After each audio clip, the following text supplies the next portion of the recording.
नमस्कार सदाको झै आज पनि म तपाईँहरूलाई अडियो लिएर आएको छु। यो चाहिँ म काठमाडौँबाट गाउँ जाँदाखेरि विदेश जाने क्रममा एउटा होटलमा बसेको थिएँ। आज चाहिँ यो होटलको साउन्डलाई आनेको जिकेको कुराहरू सुनाउँदैछु।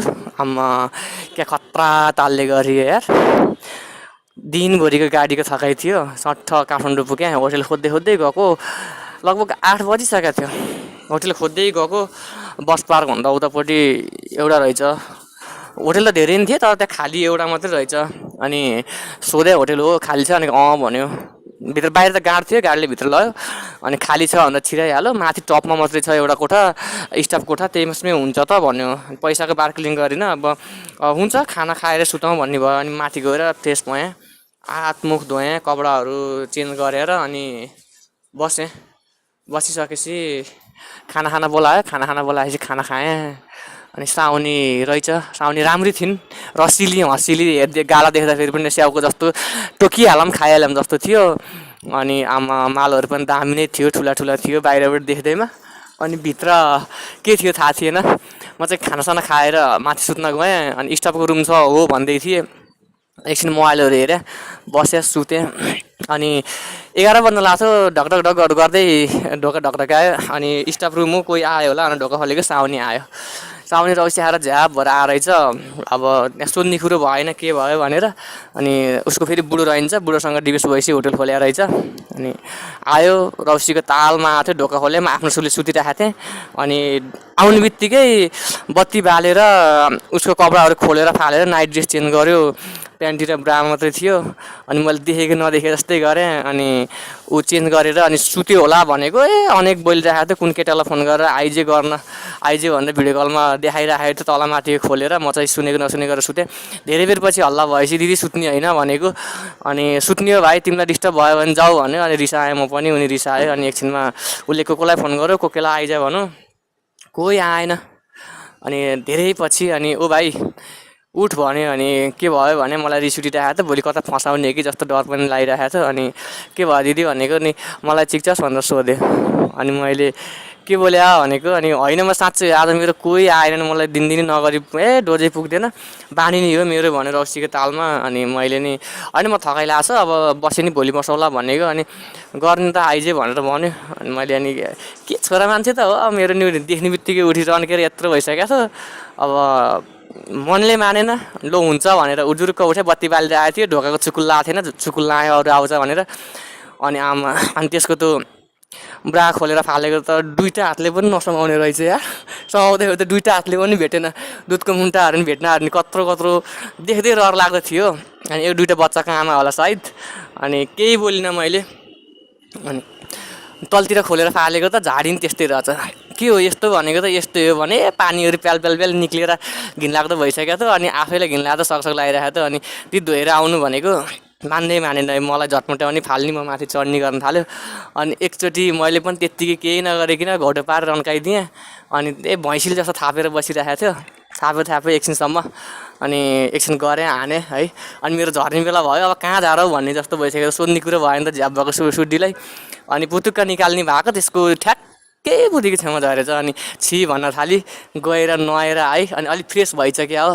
अनि म पनि जाडोको बेला थियो, कपडाहरू ल्याएर सुतिसकेको थिएँ। अनि के खान्छस् भाइ भन्यो। के खाने भनेको, उसले आफूले बियर मगाइ तलबाट, मलाई म खाँदिनँ भने मलाई रेड बुल मगाइदियो। ऊ खाइ, जति खाएँ त्यति गर्न मन लाग्ने रहेछ। अब सुत्नुपर्ने म चाहिँ भोलिपल्ट बिहान 10 बजी जानुपर्ने अफिसमा, त्यहाँ भ्याउनी गरेर सुत्छु भनौँ दिने नदिने। म निदाउन खोज्ने चाहिँ फेरि ऊ खाएको तालमा उठाउने, मलाई चलाउने गर्ने, फेरि गर्न पर्ने। अनि उठ्यो तातो आफ्नो पनि उठिने हुन्छ। अनि घौटो पाएर काँधमा खुट्टा राखेर पड्काइदियो। अनि फेरि सुत्यो गरेर थिएँ।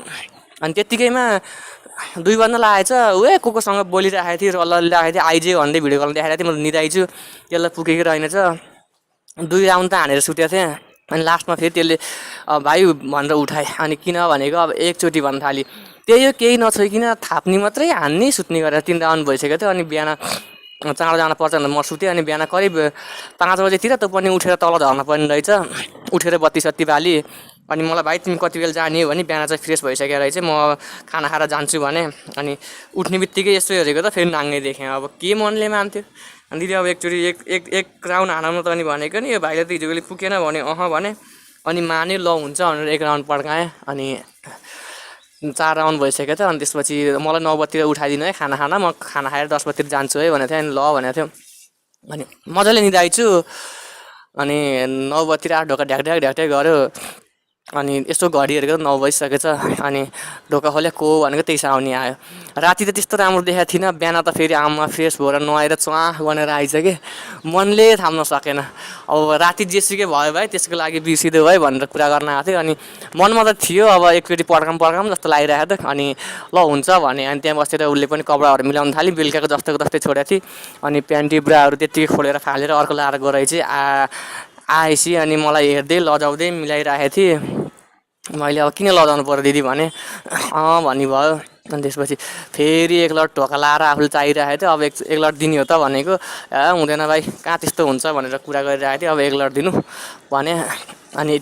त्यति बेला चाहिँ मजा आयो क्या अनि बल्ल रातिभरि त्यस्तो मजा आएको थिएन त्यति बेला चाहिँ च्याप्पा समाउने किस खाने दुधहरू मारिदिने अनि दुधको मुन्टाहरू चलाइदिने यता समाउने उता समाउने गर्दाखेरि मजा आयो अनि मैले भनेकै हिजो बेलुका रक्सी नखाएर खतरा मजा आउँथ्यो नि त भनेर भनेको अब मेरो त बानी नै हो बेलुका त जहिले पनि खाएर सुत्ने मलाई सधैँ चाहिन्थ्यो तर तिमी हिजो टाइममा आइसकेको छ कोही आएको थिएन म रातभरि छट्याउँदै भने त्यति भन्दै कुराहरू गर्दै अनि त्यति बिहान त मेरो पनि खतरा तालले मुखमा हाल्न चुस्दियो आनन्द आइरहेको थियो मुखमा हालिरहेको थिएँ अनि उसलाई त गर्न मन लागेछ अनि कपडा खोलेर फालिदियो अनि ल अनि उत्तानबाट सुत्यो मोटी थिएँ आफू माथि चढाउँ भने आफूले धान्न नसक्ने म सानो मान्छे अनि ऊ चाहिँ मोटी थिएँ एउटा खुट्टा काँधमा हालेर पनि उठाउनै नसक्ने जस्तो थियो क्या अब बेलुकी त ऊ खाएको तालमा जस्तो थापेको त्यस्तै गरेर सुतेको थिएँ अब बिहान त फ्रेसमा अब भनौँ न अलि मजाले हानौँ भन्ने सोच थियो मोटो मान्छेको घौटो पारे पनि नभेट्टाउने उत्तानो पारे नभेट्टाउने अनि एउटा खुट्टा उचाल्यो एउटा खुट्टा फट्टायो हान्न गऱ्यो